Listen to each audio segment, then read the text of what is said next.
It's about creating conversations that you can share. That's what it's all about. Arrow.net, ARROE.net. All right, let's do it. Let's play it forward. These are real people, real stories, the struggle to play it forward. Episode number 515 is with Maci Bookout McKinney. I'm good. How are you? Absolutely fantastic. I got to tell you right from the very beginning, I was the other side of the relationship I was the teen father.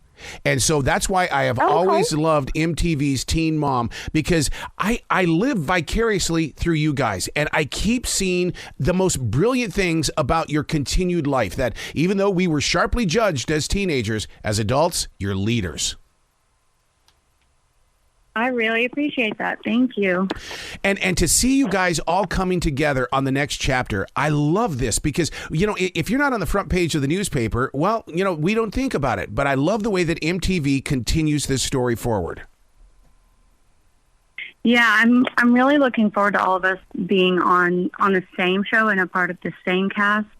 I feel like even though some of us have been doing this for a really long time, just because your kids get older, just because I'm not a teenager anymore, it doesn't mean like the struggles or the challenges aren't there. It's just they're just different. And some of the girls who are younger than me and are raising, they saw babies in diapers. Yeah. I feel like with all of us joining together, everyone really brings something to the table, and it gives our audience a better opportunity to have someone to relate to.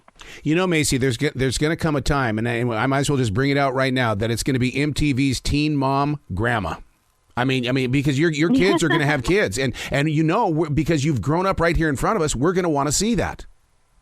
If that happens, that will be crazy. I don't think it's too far-fetched, but that will be wild.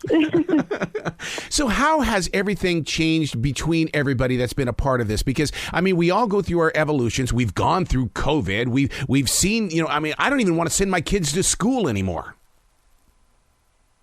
Yeah, it's definitely a crazy time we are living in. I think being on the show and like living our life so publicly, it takes a special kind of courage and bravery. And I think us girls, it's kind of like a sisterhood bond that we have, because, you know, even as different as our circumstances or experiences are, we are the only ones that really know what it's like to do this, to just live life so publicly. So I feel like we support each other through a lot of things on camera and off. What is it like for you to do that? Because, I mean, being on the radio for 43 years and stuff like that, listeners will come up to me and say, you said this, and 99.9% of the time, I have no clue what they're even talking about. So when you're on that camera all the time, do you go through the same thing? Yeah, sometimes, especially like you said, for it to be, it's 2022, so I mean, my oldest son is turning 14 next month, so I've been doing this a while. I think like 14 years almost, 15 years. At this point, yeah, sometimes I'm like, I need a reminder. I don't remember that, or I'm not sure. But honestly, most of the time, I do, in fact, remember what they're talking about, or remember doing something or saying something. But yeah, sometimes I'm like, oh my gosh, I'm by no means old, but I'm not a teenager anymore. Speaking of those teenage years, when you were a teenager, I'm sure smartphones were just starting to happen and stuff like that. But nowadays it's TikTok, it's making your own videos. And I mean, how do you keep the attention of your 14-year-old? Honestly,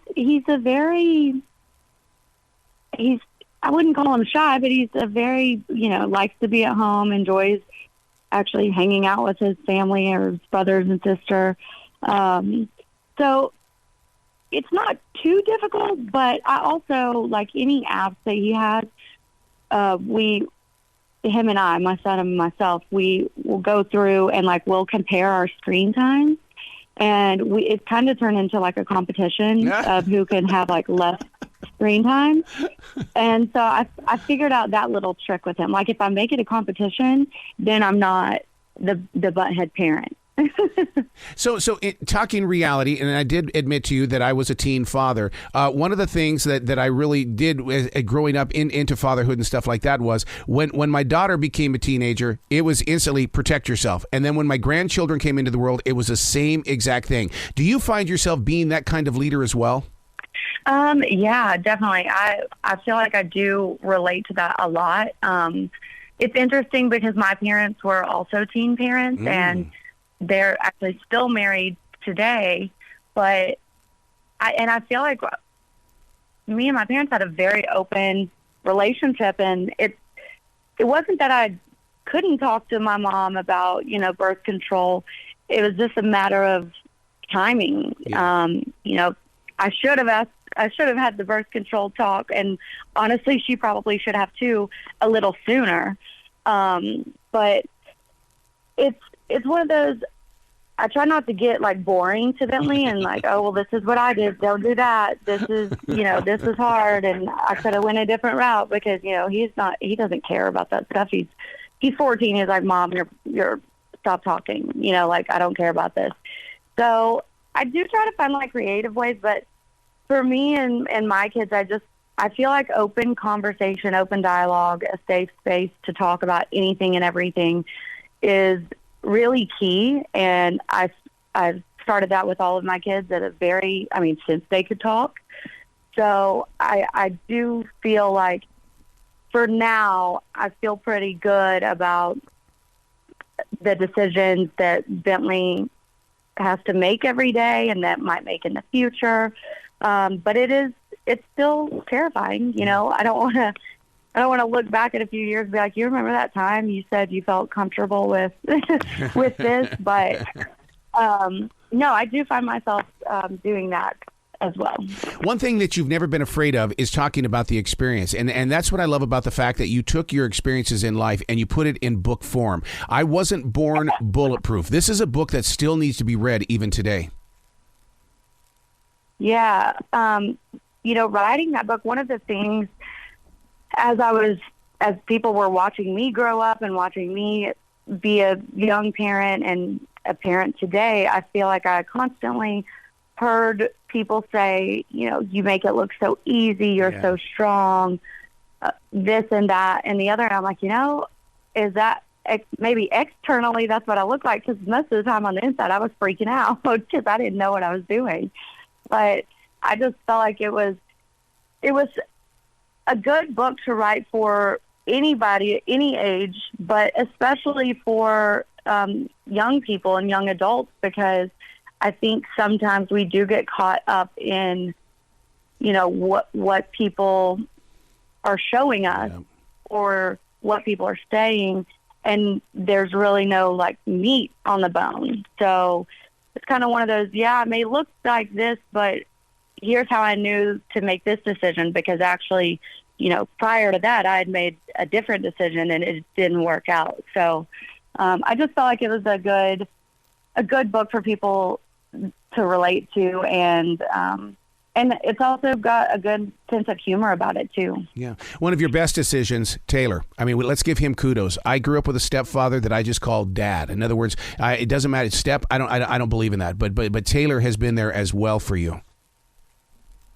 Oh, definitely. I'm not sure what I did to deserve him or what he did to deserve me, but no, he is.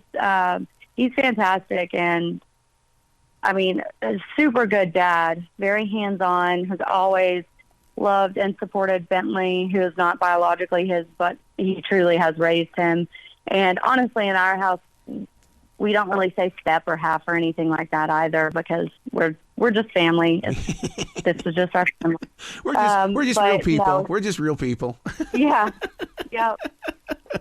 Who happen to just live in the same house and get on each other's nerves and laugh. But no, Taylor's great. He's really great. MTV's Teen Mom, The Next Chapter. Congratulations on this show. I want to see more of this, and I really am looking forward to seeing the grandmother version of this show in about, I'm hoping, maybe 25 or 30 years.